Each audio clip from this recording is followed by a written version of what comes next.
তোমাৰ মৰমত এতিয়ালৈ কোনো যদি কাষে চপা নাই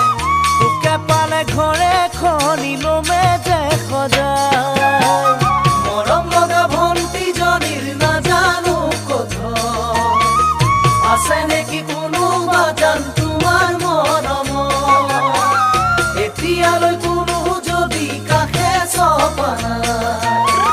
তোকে পালে ঘৰে খনিলমে যে সজায় ও জানৈ কবি নে সঁচাই ও জানৈ মনৰে কথা ও জানৈ কিনো বুজিবি ও জানৈ বুকুৰে ব্যথা কিনো যে নকৰিলো তথাপিও নাপাৰো কোনোবা এজনীৰ